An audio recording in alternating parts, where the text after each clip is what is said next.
Praise lord అండి, వందనాలు. బాగున్నారా? చాలా సంతోషం విధంగా కలుసుకోవడానికి దేవుడు తన చక్కటి అవకాశాన్ని ఇచ్చాడు. అందరి బట్టి దేవునికి మహిమ కలుగును గాక. పరిశుద్ధ లేఖనాల నుంచి దేవుని వాక్యాన్ని చూద్దాం.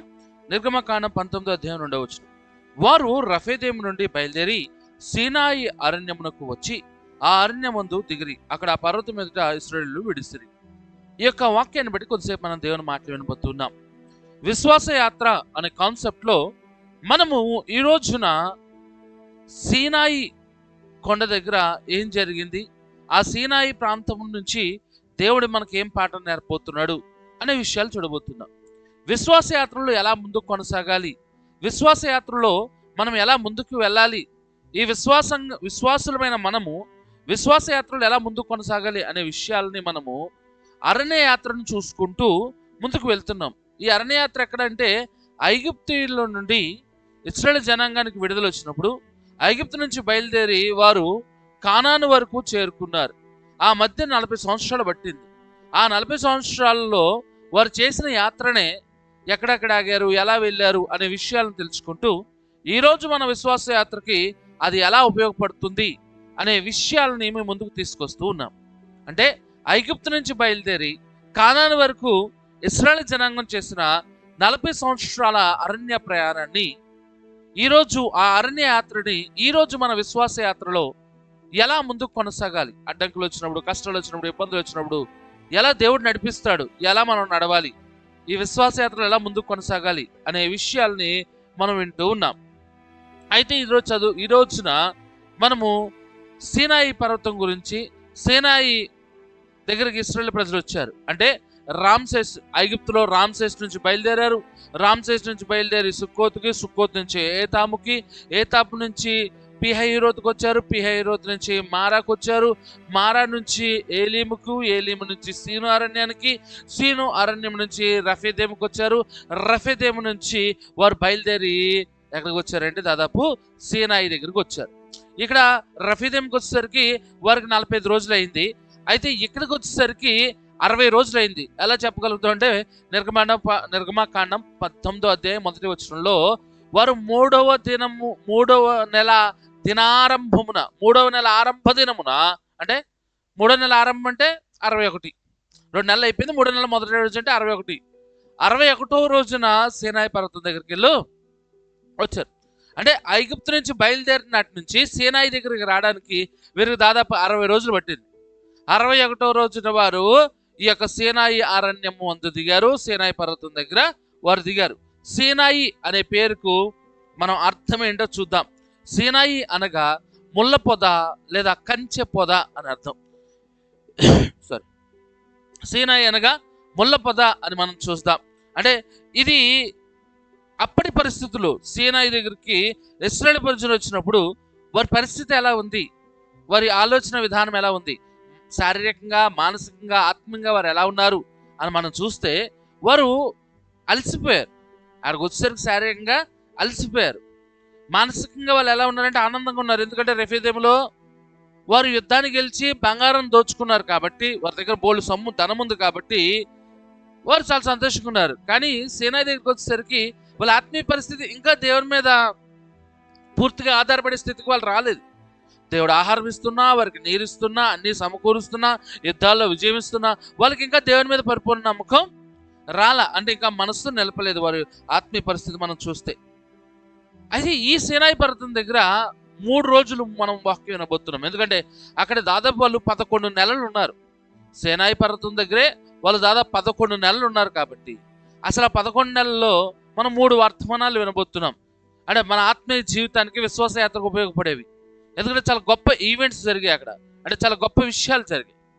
కాబట్టి ఈ రోజు ఆ సీనాయి పర్వతం దగ్గర నుంచి మనం ఏం నేర్చుకోబోతున్నాము అని మనం గమనిస్తే, అంటే ఒక విషయం వచ్చాను, నేటికి ఈ ప్రాంతం ఎలా ఉంది, ఈ రోజు కూడా ఈ ప్రాంతం ఎలా ఉంది. ఆ రోజు వారు వెళ్ళిన సీనాయి పర్వతం ఇప్పుడు ఉందా అంటే ఉంది. దాన్ని జబల్ మూసాగా పిలుస్తూ ఉంటారు, అంటే మోషే పర్వతంగా పిలుస్తూ ఉన్నారు. ఇది దక్షిణ సీనాయి ద్వీపకల్పంలో ఉంది, ఈజిప్ట్ దగ్గరలో. చాలా మంది చాలా గొప్ప పర్యాటక ప్రాంతంగా ఉంది. అక్కడ సెయింట్ క్యాథరిన్ అనే పెద్ద ఆశ్రమం కూడా ఉంది, క్రైస్తవ ఆశ్రమం. ఇవి చాలా మంది అక్కడికి వెళ్తూ ఉంటారు. ఈ జెరూసలేం యాత్ర చేయడానికి వెళ్ళిన క్రైస్తవులు కానీ చాలా మంది వారు అక్కడికి ఆ ప్రాంతానికి మౌంట్ సినాయి అనే ప్రాంతానికి దర్శనీయ ప్రాంతం అంటారు. చాలా గొప్ప ప్లేస్. అయితే ఈ సినాయి ఈరోజు మనకు నేర్పే పాఠం ఏంటంటే, దేవుడిచ్చిన ధర్మశాస్త్రం నిన్ను నడిపిస్తుంది. దేవుడు ఇక్కడ వారికి ధర్మశాస్త్రాన్ని ఇచ్చాడు. అది ఎందుకంటే వారిని నడిపించడానికి, వారిని బ్రతికించడానికి, వారికి సహాయకారిగా ఉండడానికి. ఇక్కడ మనం నేర్చుకోబోతుంది, దేవుడు వారికి ధర్మశాస్త్రాన్ని ఇస్తున్నాడు ఎందుకంటే వారిని నడిపించడానికి. దేవుడు ఈ రోజున ధర్మశాస్త్రమైన తన పరిశుద్ధ లేఖనమైన బైబిల్ మనకి ఇస్తున్నాడు ఎందుకంటే మన ముందుకు నడిపించడానికి. అందులో మొదటి విషయం మనం చూద్దాం. నిర్గమకాండం 19:6 సమస్త భూమియు నాదే కదా, మీరు నాకు యాజక రూపకమైన రాజ్యముగాను పరిశుద్ధమైన జనముగాను ఉందని చెప్పు. నీవు ఇశ్రాయేలుతో పలకవలసిన మాటలు ఇవే అని చెప్పగా, దేవుడు ఇశ్రాయేలు జనాంగానికి ఎందుకు ధర్మశాస్త్రాన్ని ఇచ్చాడు? దేవుడు ఇశ్రాయేలు జనాంగానికి ఎందుకు ధర్మశాస్త్రం ఇచ్చాడంటే, మొదటి విషయం మనం చూస్తున్నాము, దేవుడు తన ప్రజల్ని ప్రత్యేక జాతిగా పిలుచుకున్నాడు. దేవుడు తన ప్రజల్ని ప్రత్యేకంగా చూస్తూ ఉన్నాడు. ఆయన ఏమని పిలుస్తున్నాడంటే, మీరు నాకు యాజక రూపకమైన రాజ్యముగాను పరిశుద్ధమైన జనముగాను ఉందురని ఇశ్రాయేలు ప్రజలతో పలుకుతున్నాడు.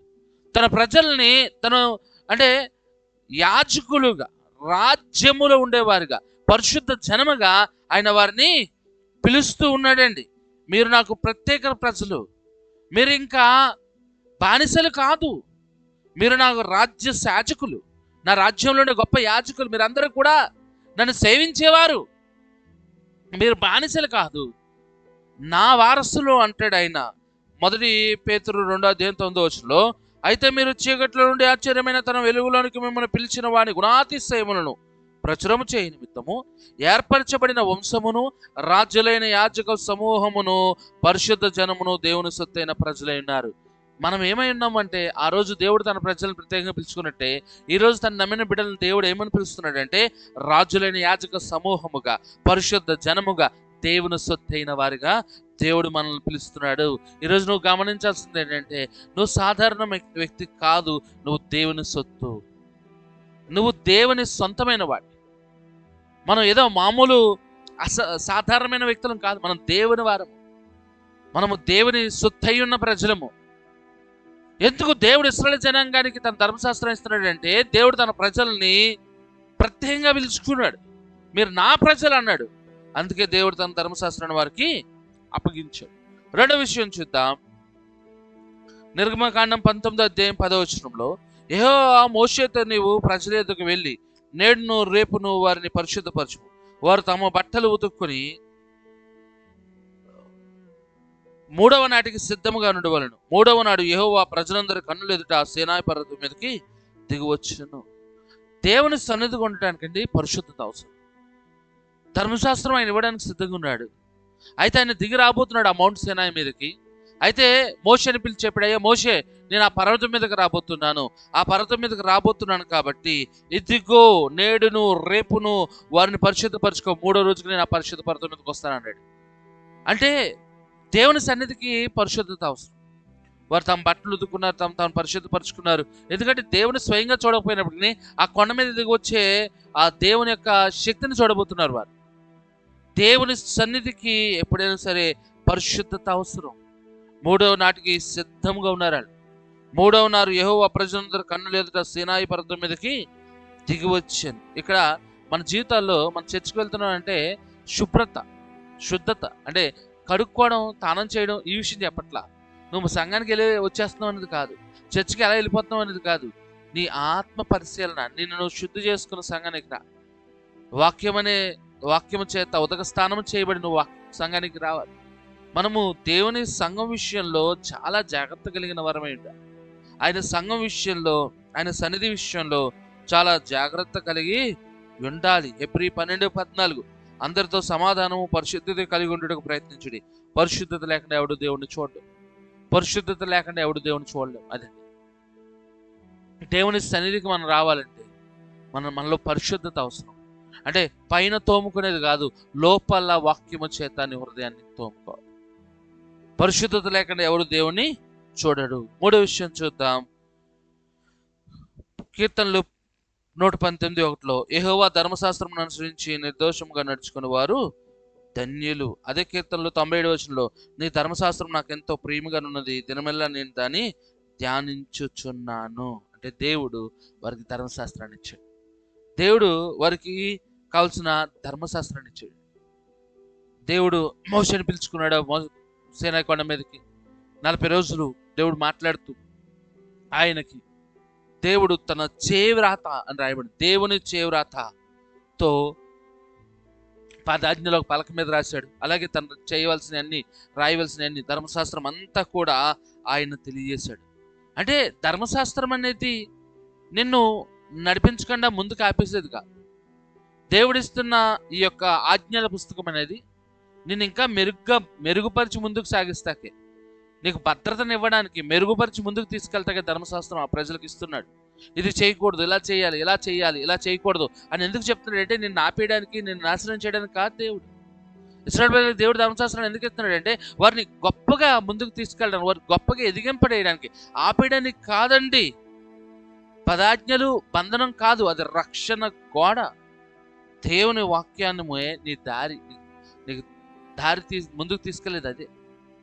ఇది మనకి గమనించినట్లయితే రోడ్డు మీద వెళ్తూ ఉంటే సిగ్నల్ లైట్స్ ఉంటాయి. ఎందుకంటే signal lights red, green, orange ఉంటాయి. అంటే కింద గ్రీన్ ఉంటుంది, ఆరెంజ్, రెడ్. ఎందుకంటే ఇవి వెళ్ళిపోండి అందరూ కలిపి వెళ్ళి గుద్దుకోమని కాదు. అది ఒక ఒక ఒక మనకి అవగాహన తీసుకొస్తుంది.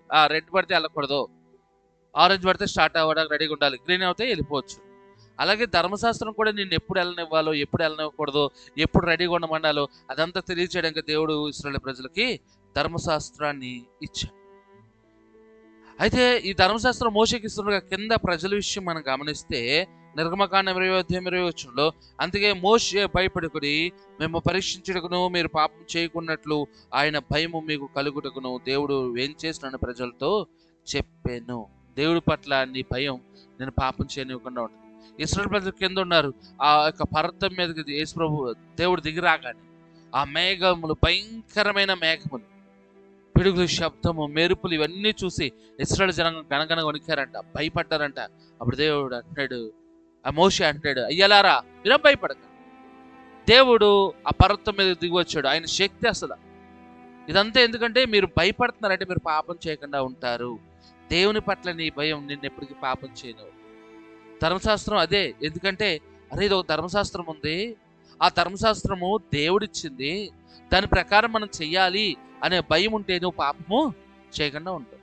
ఎలా ఉందంటే డైరెక్ట్గా నువ్వు ఏది పడితే చేస్తున్నావు, ఎదురుగా మీ పాస్టర్ గారు ఉన్నారనుకో, మీ పాస్టర్ గారు ఉన్నప్పుడు నువ్వు ఎలా ఉంటావు?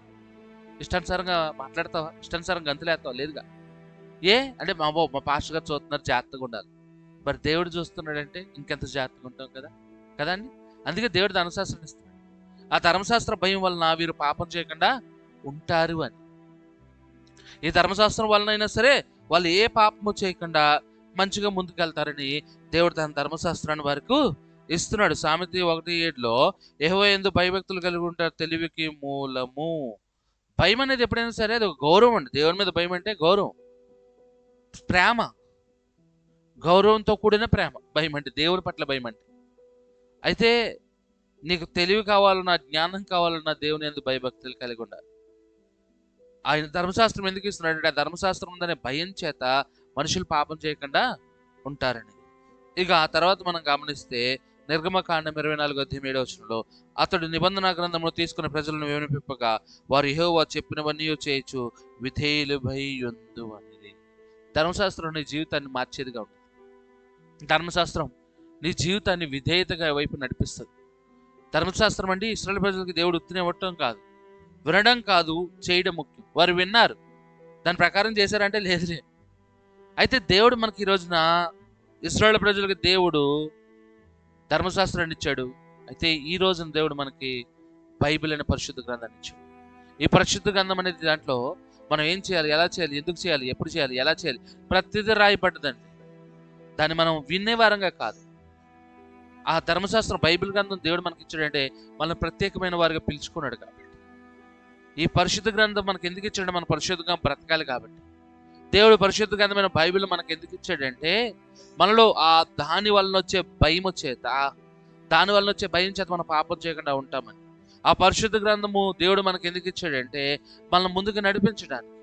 ఎప్పుడు వెళ్ళాలో, ఎప్పుడు ఆపాలి అన్నీ అందులో ఉంటాయి. పరిశుద్ధ గ్రంథం నువ్వు చదవగలుగుతుంటే, పరిశుద్ధ గ్రంథం ఇంకెందుకు ఇవ్వబడిందంటే నిన్ను విధేయునిగా మార్చడానికి, నీలో విధేయతను తీసుకురావడానికి. దేవుడు మనకి వాళ్ళకి ధర్మశాస్త్రం ఇచ్చినట్లుగా దేవుడు మనకి మనందరి జీవితాలు పరిశుద్ధ గ్రంథాన్ని ఇచ్చాడు. ఆ పరిశుద్ధ గ్రంథం వింటే సరిపోదండి, దాని ప్రకారం జీవిస్తే దేవుడు మన జీవితాల్లో గొప్ప కార్యాలు జరిగిస్తాడు. దేవుడిచ్చిన ఆజ్ఞలు మన మేలు కొరకే, మనల్ని నాశనం చేయడం కోసం, మనల్ని మెరుగుపరచడానికి, మన జీవితాల్ని బాగు చేయడానికి. సేనాయి పర్వతం దగ్గర దేవుడు వారికి ధర్మశాస్త్రాన్ని ఇచ్చాడు. ఎందుకు అంటే వారి జీవితాన్ని ఇంకా మెరుగుపరచడానికి. అలాగే దేవుడు మనకు పరిశుద్ధ బైబిల్ని ఇస్తున్నాడు. ఎందుకు అంటే ఫుల్ ఆజ్ఞలు పెట్టేసి నేను ఇబ్బంది పెడతాక కాదు, నీ జీవితాన్ని గొప్పగా ముందుకు తీసుకువెళ్తాక మాత్రమే. కాబట్టి ధర్మశాస్త్రాన్ని, పరిశుద్ధ గ్రంథం తీసి ఎలాగలా చదవడం కాదు, దాని ప్రకారం మనం జీవించేవారుగా ఉండాలి. చదివేది కాదు, చదివిన దాని ప్రకారం బ్రతికేదే పరిశుద్ధ బైబిల్. దాని ప్రకారంగా జీవితం దేవుడిచ్చే ప్రతి ఆశీర్వాదాన్ని మనం పొందుకుంటాం. ఈ వాక్యాన్ని మనకు ఫలింపజేయాలి కాదు. ప్రైజ్ ది లార్డ్ అండి. వందనాలు. మీకు ఈ వీడియో నచ్చినట్లయితే ఇతరులకు షేర్ చేయండి. మీ ప్రార్థన వస్తే కామెంట్ చేయండి, తప్పకుండా మీ కొరకు మేము ప్రార్థన చేస్తాం. వందనాలండి. Praise the Lord. God bless you. దేవుడు మిమ్మల్ని దీవించును గాక.